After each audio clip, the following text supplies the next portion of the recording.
ओम नमो भगवती वासुदेवाय नमो। नमस्कार बंधुगण आपण मानकु आम यूट्यूब चैनल को स्वागत। बंधुगण आज आम कहबा आपनक पई आगामी ए 44 दिन किपरि साब्यस्त हेबो ता सहित जदि कहबा केउ सब जिनिस रे आगामी ए 44 दिन रे आपनक फायदा हेबो, केउ सब जिनिस रे आपनक सावधानता रहिबाकू पड़िबो, आपनकर लव लाइफ किपरि रहिबो, कैरियर किपरि रहिबो, बिजनेस आ व्यापार किपरि रहिबो एवं स्वास्थ्य रो महत्वपूर्ण इनफॉरमेशन मध्ये आमे आपण मानकु देबो। आउ ए वीडियो शेष रे आमे आपण मानकु किछि उपाय विषय रे मध्ये कहिबो जहा द्वारा आपण आगामी 44 दिन को आहुरी अधिक शुभ और मंगलदायक साब्यस्त करि पारिबे। आगो को वीडियो आरंभ करिबा पूर्व हमर आपनकु रिक्वेस्ट कि जदि आपण हमर चैनल ले नुआ आछंती तो चैनल को सब्सक्राइब करंतु, संगरे नोटिफिकेशन बेल को मध्ये ऑन करंतु जहाद्वारा समय समय द्वारा नुआ नुआ वीडियो नोटिफिकेशन आपको मिलिबो। आसंतु जानिबा किपरि रहिबा आपनको पई आगामी ए 44 दिनर स्थिति। जदि विशेष भाबरे आमे आपनको कहिबु कोन आपनको पई ए सब दिन रे विशेष भाबरे पॉजिटिव रहबे पई जाउछि। जदि कहबा फ्रेंड्स ए सब दिन रे आपनको वित्तीय स्थिति रे काफी सुधार आसीबो पूर्व दिन अपेक्षा। अचानक आपनको धन प्राप्तिर अवसर मिलिबो जहा आपनकु भविष्यत रे आपनको पई गोटे बहुत भलो आर्थिक जीवनर मार्ग प्रस्तुत करिवो। शिक्षा पई समय बहुत भलो रहिबो एवं आपण बहुत भलो उपलब्धि को मध्ये प्राप्त करिवे। आपनको भितरे ऊर्जार स्थिति मध्ये विशेष भाबरे देखिबाकू मिलिबो। अन्य सह भलो व्यवहार द्वारा आपण दिमाग रे काम करिवे। आपनको संगरे काम करूथुबा व्यक्ति माने आपनको सहाय्य मध्ये प्रदान करिवे। कौनसी योजना विषय मध्ये आपण विचार करि पारंती, धैर्यर सहित काम करंतु कारण टिके लड़ाई झगड़ा मध्ये होई पारे। शांत स्वभाव होई कि जदि कार्य करिवे आ कथावार्ता करिवे तो लोक माने आपनकु काफी तारीफ मध्ये करिवे। आपनको आर्थिक स्थिति काफी भलो रहिबो आ समय पड़िले आपण आपनकर किछि मित्रंक सहित आर्थिक सहायता प्रदान करिवे। चाकरी पेशा लोकंकु अधिक लाभ मिलिबो। मन चाह चाकरी मिलिबा कारणरू बहुत ही भलो धन लाभर स्रोत मध्ये मिलिबो। ए समय रे जहा भी किछि काम हेउची ताकू सफल बनेबारे प्रयास मध्ये आपण करिवे। किछि कार्य रे सुधार हेबार संभावना मध्ये बनुची। विपरीत परिस्थिति रे धन लाभर भलो अवसर मध्ये आपनकु विशेष भाबरे प्राप्त हेबो। आपनक मन रे शीघ्र पैसा कमाइबार तीव्र इच्छा मध्ये देखा देबो।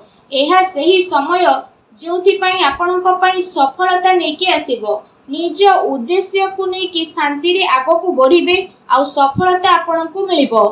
ता सहित जदि समय रो धैर्यर सह अपेक्षा न करिवे तो भलो परिणाम किपरि मिलिबो। काम कार्य बदलिबा कारणरू ए 44 दिनर स्थिति आपनक पई बहुत ही भलो रहिबो जहा द्वारा आपनक मन बहुत ही प्रसन्न रहिबो। आसंतु जानिबे ए समय रे आपनक पई विशेष भाबरे कोन नेगेटिव रहिबो। आपनको भाई भौणीकर सहयोगिता प्राप्त हेबो आ समाज रे आपनको परिवार रो मान सम्मान बढ़िबो।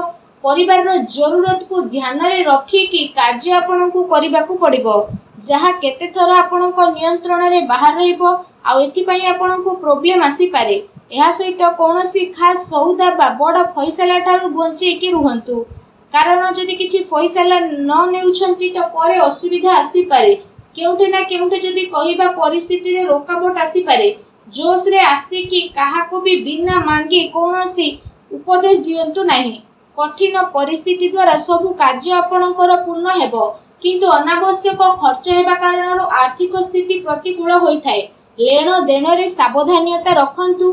पारिवारिक माहौल मध्ये बहुत ही भलो रहिबो किंतु फ्रेंड्स को सह टिके मनांतर मतांतर होई पारे। संवेदनशील मामला रे सावधान रे चलिबार आवश्यकता रहिछि। संसाधन रे खर्च होबा द्वारा मानसिक अशांति तथा चिंतापूर्ण स्थिति मध्ये आसी पारे। आत्मविश्वास रो अभाव रे करा जायतिबा कार्य रे रोकावट तथा बाधा मध्ये आसी पारे। व्यवसायिक दृष्टि रो समय आपनक पई सामान्य मध्ये रहिबो। निजर कार्य योजना को विस्तार देबा आपनक प्रॉब्लम रो कारण मध्ये होई पारे। चिंता एवं मतभेद आपनकु चिड़चिड़ा मध्ये बनाई पारे। आपण आपणकर परिचितंक ऊपर निजर फैसला थुकिबा पई चेष्टा करिवे। एहा द्वारा आपणकु ही नुकसान मिलिबो। सुना जाइतिबा कथा रे आखि बंद करी विश्वास करंतु नाही। सच्चाई को प्रथमे जानिबा पई चेष्टा करंतु, बाणी रे नियंत्रण रखंतु, अन्यथा कଳି झगड़ा हेबार संभावना रहिछि, सावधान रहंतु। आसंतु जानिबा ए समय आपणकर लव लाइफ किपरि रहइबो। कोनोसी प्रकारर यात्रा बा शॉपिंग आदि को नै कथा होई पारे। एमितिरे आपणको मधुर संबंध बनै रखिबा प्रयासर आवश्यकता रहिछि। आपणक प्रयास द्वारा स्थिति अनुकूल मध्य रहिबो। आपण आपणकर संपर्क को नुआ रचनात्मक रे नेबे आ ताकू मजबूत मध्य करिवे। एहा द्वारा आपण जणे आउ जनक प्रति अत्यधिक आकर्षण अनुभव करिवे, किंतु ध्यान रखंतु मर्यादित आचरण करिबा ही सर्वथा उचित रहिबो। ता सहित आपणक प्रियतम को यह अनुभव करने को पड़िबो कि वास्तव में ए संपर्क आपणक पई बहुत ही महत्वपूर्ण। ता सहित यह आपणक पई सब किछि रहिबो। ए दिन आपणक प्रेम जीवन पई बहुत ही भल दिन साब्यस्त हेबो। ए दिन रे आपणक अवश्य ही लाभ उठेबार रहिछि। आसंतु जानिबे ए दिन रे आपणक व्यवसाय कैरियर किपरि रहिबो। व्यापार धंदा आपणकर भल चलिबो। कार्य क्षेत्र रे सफलता मध्य मिलिबो। कार्यभार तो अधिकता रहिबो, जहा द्वारा परिश्रम आपणको अधिक करबाको पड़िबो। आ पूरा दिन आपणकर दौड़ा दौड़ी रे कटिबो। काम कार्य सिलसिला रे कोनोसी छोट यात्रा रे मध्य जीवाको पड़ी पारे, जहा आगो जे आपणक पई काफी लाभदायक हेबो। एहास आपणको धन प्राप्ति रे मध्य अनेक अवसर प्राप्त हेबो, जहा द्वारा आपणक मन मध्य बहुत ही प्रसन्न रहिबो। मेडिकल सह जड़ित छात्रंक पई मध्य ए समय बहुत ही भल रहिबो। चाकरी करुथुवा व्यक्ति विशेषंक पई ए दिन बहुत ही मिलाजुला रहिबो। ता सहित ए 44 दिन रे आपणक व्यवसाय को नै कोनोसी यात्रा करि पारंती, जहार आपणको सकारात्मक परिणाम प्राप्त हेबो। व्यवसायिक दृष्टि रे ए दिनर स्थिति आपणक पई काफी अनुकूल रहिबो। आ ए समय रे किछि भल लाभ मध्य आपणको प्राप्त हेबो, जहार आपणको लंबा समय रु अपेक्षा रहितला। आसंतु जानिबा ए दिन रे आपणक स्वास्थ्य किपरि रहिबो।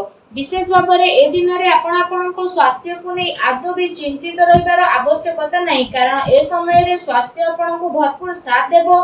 स्वास्थ्य द्वारा आपण खुशी अनुभव मध्य करिवे। निजे निज को ऊर्जामान एवं चिंता मुक्त मध्य ए समय रे अनुभव करिवे, जहा द्वारा आपणक मन बहुत ही प्रसन्न रहिबो। निज स्वास्थ्य को आउरी अधिक भल रखिबा पई आपण प्रत्येक दिन योग करंतु, व्यायाम करंतु, सुस्थ रहंतु। आसंतु जानिबा ए दिन रे विशेष उपाय कोन रहिछि।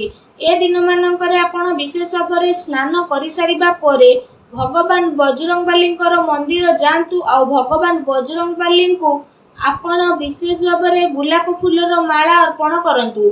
एहा सहित निजर मनोकामना मागंतु। एपरि करिबा मात्रे ही भगवान बजरंगबली बहुत शीघ्र प्रसन्न हेबे एवं आपण समस्त कष्ट को मध्य दूर करिवे। जहाँ भी आपण जीवन में प्रोब्लेम चली सब प्रोब्लेम को दूर मध्य करिवे। ता सहित आपण प्रत्येक दिन हनुमान चालीसा मध्य पाठ करंतु। आउ सूर्य को जलार्घ्य अर्पण करंतु। वीडियो टी केमती लगिला कमेंट करके जणांतु। चैनल नुआ आसले चैनल को सब्सक्राइब मध्य करंतु। धन्यवाद।